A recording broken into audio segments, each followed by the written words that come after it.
Okay, so I made a decision about a month ago to take the tent off of the Venture Tech Rack. Specifically, the reason for that was that I did not feel that it was stable enough. Just in the event that, an accident were to occur, corrugated road, anything like that, it just would not stay tight. And so I had somebody reach out and ask a few specific questions on the channel. I was kind of wanting to know what I thought about it and everything. And so, well, here goes. I love the rack itself. These bars stay good and tight. This stays tight. Haven't had to adjust it, but maybe once. I feel like I probably just didn't get quite tight enough whenever I initially installed it. But anyway, let me explain. So when I put that on there, I had some questions as far as how to actually mount the tent.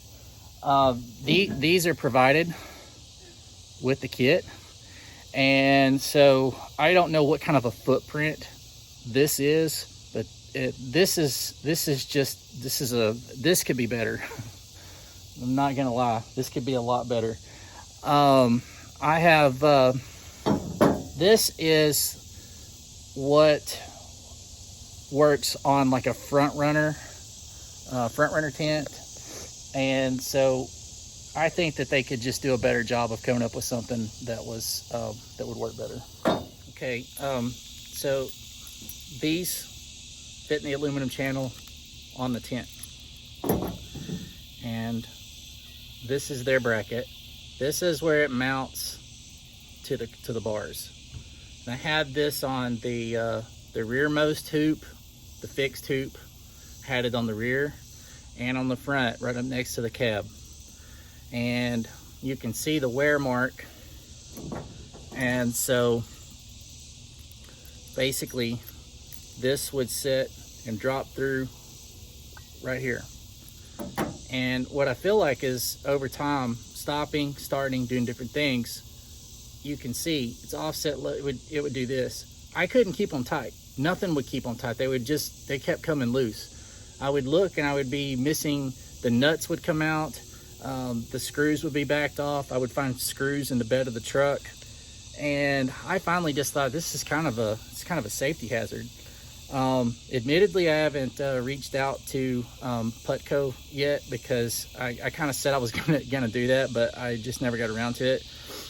And I really think that with this, for a rooftop tent, they need to provide something similar to this.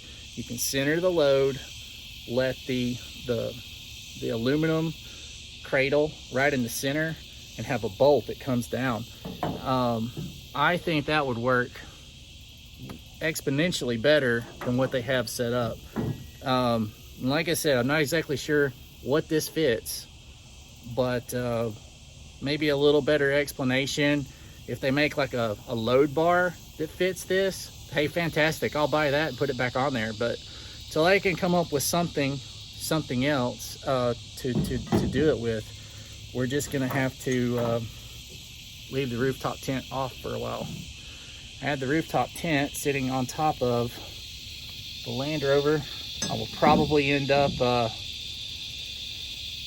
before it's all said and done, I'll probably just mount it on that for a little while. Reuse that as soon as it gets a little cooler and whatnot. But I'm gonna flip the camera around and I can just show you exactly how I had this up. And like I said, I'll walk over here and just show the bottom of the tent here. So you can see, I set my tent up for a side drop. It works better for me, and so that's just how I like to set it up. So that way these aluminum pieces right here, this goes like so. You adjust it.